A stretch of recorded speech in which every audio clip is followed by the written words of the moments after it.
Prater the Ballgame, hour number 2, rollpaint.com studio, just rolling right along. The Steelheads, home this weekend, Utah Grizzlies, Friday and Saturday night. They won last night. We'll get to that Steelies hockey show tonight. But Prater, anytime I can give you this little treat before we destroy you in like 15 minutes on this show. Oh, really? We're going to give you a little treat. We're going to let the hockey geeks have fun here. Nick Canade, Idaho Steelhead defenseman, been on the team now a couple of years, is in studio with us right now. So, Nick, appreciate your time today. I know you're making my partner, Mike Prater, really happy. Yeah, absolutely. Excited to be here. Thanks for having me out, and we're going to have some fun today. Yeah, it's going to be fun, man. Yeah, he talks like a hockey player, Prater. You can tell. I love it. I love it. I would turn this sucker into 3 hours of hockey talk if we can, but I suppose Boise State football has to get in there somewhere. But for the next 15, 20 minutes, let's get after it. Nick, what's the coolest thing about being an Idaho Steelhead hockey player in Boise, Idaho? Yeah, I think just, obviously the fans, I think they're some of the best in the league, if not the best. So, we're supported by the city. It's great playing here. The city, the building, everything about it is really cool. It's surreal, and we're a big deal here, and they make it fun to play. You're known for your speed. Everybody says, "Oh, speedy Nicky Canade, look out!" What makes a hockey player fast? I mean, skates versus maybe another athlete who runs on foot. Yeah, I don't know. I guess all the years of, training to become a better skater. For me, obviously a smaller guy compared to, a few other guys. And, I use my speed to my advantage. I do my best to, use that as one of my assets and use it against some of the bigger guys. And that's a big part of my game. Nick Canade, Idaho Steelheads. He might be a defenseman. He might be a forward. We'll dive into that here in a little bit, but he's a Toronto area kid. And that's kind of where I wanted to start is, when you're a kid growing up in the Toronto area in Ontario and that whole region, you really have no choice but to play hockey, right? I mean, what other choices do you have, and how did hockey come into your life?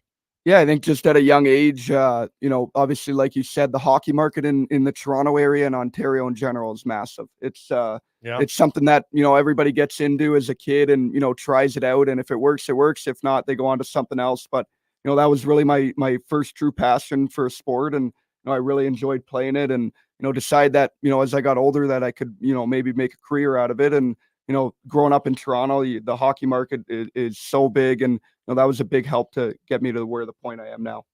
You're a Leafs guy, right? Unfortunately, yes. Who lost to the Knights last night? Yeah, 6-2. the Leafs did. There it is already. That's my only gem. I'm going to get in there because you're a tough guy, and I don't want to get in trouble here.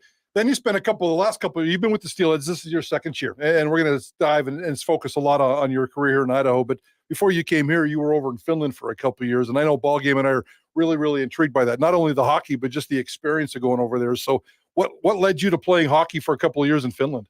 Yeah, it was never really a plan. I played in the Ontario Hockey League. That's where I played junior, and COVID came around and ended up canceling 2 of my years. So Gotcha. It ended 1 year, and then going into my overage year, which would have been my last year in the OHL, I decided that, I wasn't going to wait around and hope for the league to start back up, and that I'd go take options overseas, and Finland was one of the options. And I went to a place called Kove. It was in Tampere, Finland. I played about a month there and ended up signing a Liga deal, which was the top league in Finland for the next year after that. So, really enjoyed it. I loved playing there. Great experience. I learned a lot about myself and my game, and living away from home for the first time. So, a lot to take in, and, being a young kid, 9-hour flight away from home was difficult, but I had my girlfriend there with me. We got to experience everything together. And, ultimately I learned a lot and loved being there. Are the Finns, are they still ticked off that they lost the 1980 gold medal hockey game to Team USA? You know what? That was one thing that I never really brought up because I was outnumbered. I was the only Canadian kid on my team, and there wasn't any Americans. So that's something I couldn't really bring up. Nick, all kidding aside, Nick Canade in with us, Idaho Steelhead.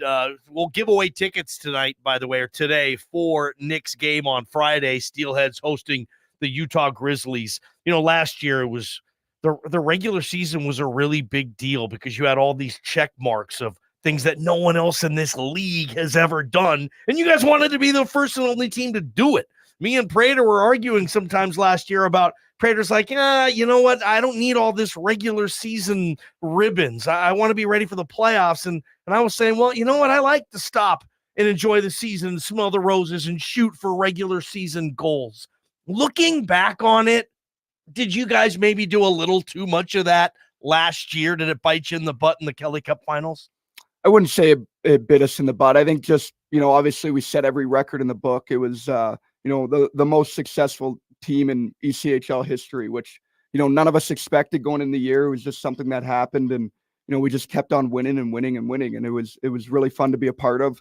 Going into playoffs, I think, you have so much pressure on your back from everyone around the league. I mean, you set every record and, everybody's watching you as a team to beat. So we definitely had a target on our back, and we kind of used that as fuel. And, ultimately in the Kelly Cup final, just kind of ended up short of a Kelly Cup, and, didn't really play the hockey that we wanted to be playing. And, we have a sour taste in our mouth, and we're hoping we can do something with it this year. Is this team better as opposed to building for the postseason? Do you feel like you have some advantages and some confidence? I mean, I know you got a lot of play left in the regular season, but as you get toward March, April, May, and June, do you feel the confidence is there for another deep postseason run? Absolutely. I think we're just as good. Obviously last year set, a lot of high standards for us, and we used that as something that, going into this year that we'd continue on with. And, obviously a lot of new guys, but also a lot of returning guys who knew what we dealt with last year, and, help out the new guys in every way we can. So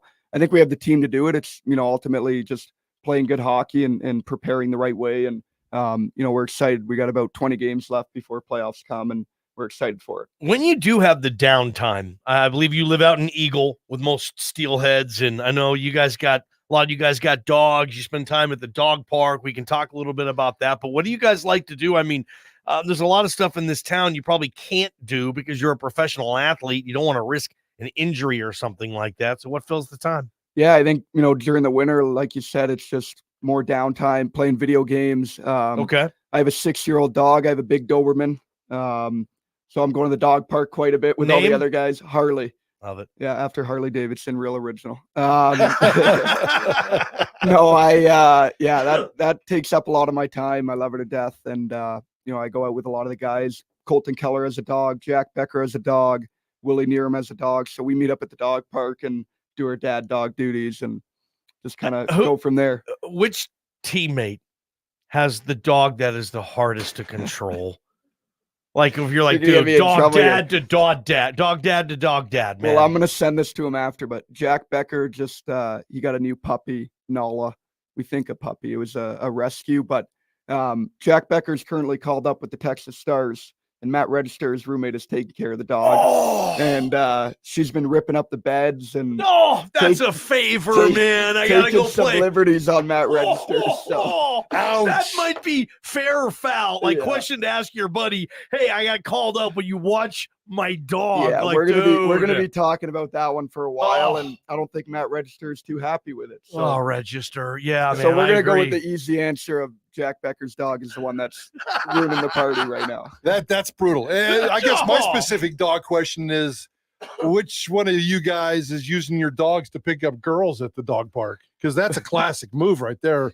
I think we all have a girlfriend, so none of us. So you got to answer that. Yeah, all of us have a girlfriend, so none of us are around it. But no, I mean, we have some fun with it. We're always out, game days. We kind of have a routine now of when we go, and it just makes it easier on us. At least I can get my nap in because my dog's sleeping all day. So now the rumor is this: you're not a big guy. What, 5'10", 165? You're generous there. 5'9", 160. 5'9", 160. And that might be even generous. And that's going to lead us to some questions we have here in a second. But we've been told that your dog's actually bigger and stronger and faster and better than you. I got a bone to pick with Cam McGuire. So no, she's a big dog. She's 90 pounds. She's 90. Oh, a big Doberman pincher, man. And a lot of people it's pretty funny. I walk down the sidewalk, everybody goes to the other side of the street. I open up the door, everybody wants me to put her away. So, just the nature of the breed. And I mean, she wouldn't hurt a fly. You could rob my house and she'd help you out with it. So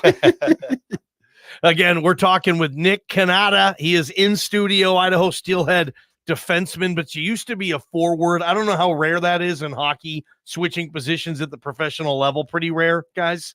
Yeah, you don't see it too often. Yeah. And what was that like before we get into some other fun stuff? Just the fact that you had to do this. Yeah, I think I just, I grew up playing a little bit of both. I was playing in both areas, both forward and D. And throughout my junior career, when we ran into injuries, I'd play a little bit of defense and, go back there on the power play. And, I had a really good year, one of my last years in the OHL, and got invited to an NHL camp as a defenseman after playing 4 years on forward. So it's something I wasn't really expecting. But I got the opportunity. I got a taste of what it was at, obviously the NHL level of being a defenseman, and went to Finland, played 2 years defense there, and then signed here as a defenseman. And like I said, this league it's changing a lot. We've had a lot of trades, a lot of guys called up, a lot of injuries. So I've gotten to play both, which, I really don't mind. I'll play wherever the team needs me and wherever I can help out and be at my best. Obviously you're very diverse and you can do a lot of different things on the ice then, but you're a fighter. I mean, I don't know if you go out and fight first, but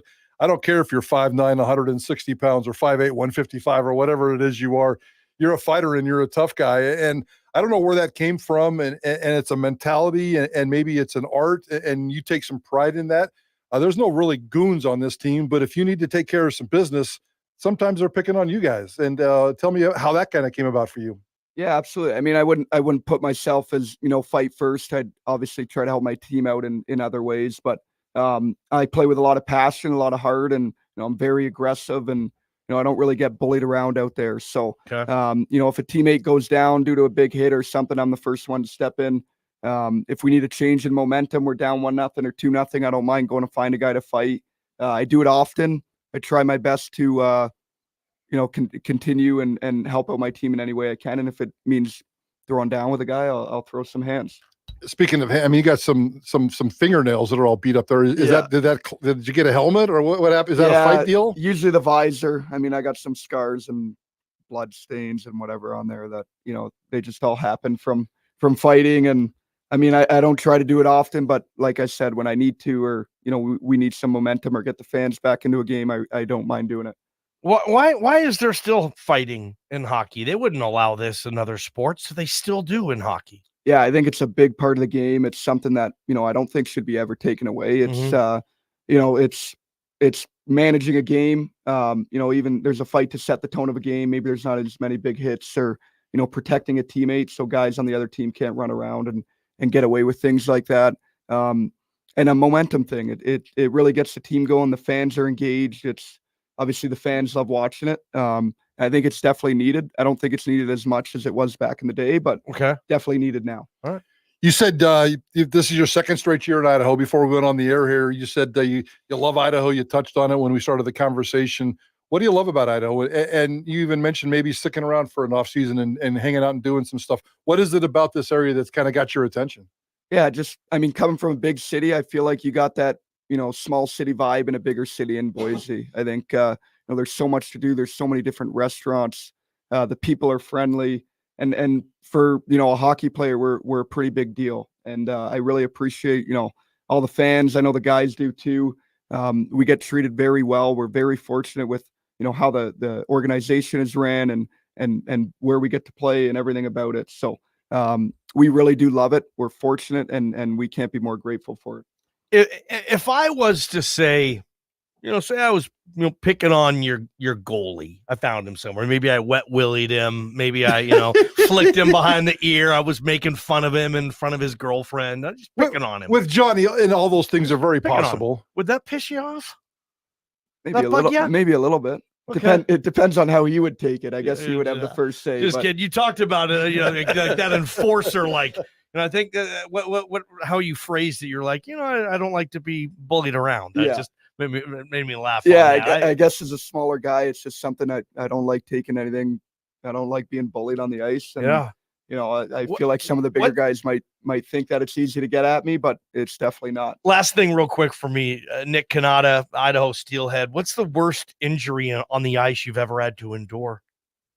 Me personally, or seen? Like with your mouth or a foot or an ankle, like you lose teeth. Yeah, I got Jason Robertson, he plays in the NHL for the Dallas Stars. Okay. Decided to stick me in the teeth, and I lost about 4 or 5. They're all fake. And Okay. Your they were front grill right there. Those are all fake teeth they were right all there, Nick? cracked and chipped and root canals. And it was actually after one of my games in the OHL, and my girlfriend had to come down with me at 11 o'clock at night. It was me, her, and the dentist, and my girlfriend was a dental assistant to help do 6 root canals and get them all back into place. So it was an emergency surgery, and yeah, I thought that was pretty funny. But that's probably one of the worst. Okay. Knock on That'll wood. qualify. Let's not do that again, Yeah. Nick. Although if you do, and as we know, I mean, Dr. Blaisdells, there's 2 of them, have been around since the 1997, since they're like one of the originals who don't get enough attention down there. How much time have you spent in his chair? Yeah, too much time. I told him that I don't want to see him anymore this year. So The I've been in with a couple chipped teeth this year again. So, but no, he's really good with it. He's at, most of our games. Yeah.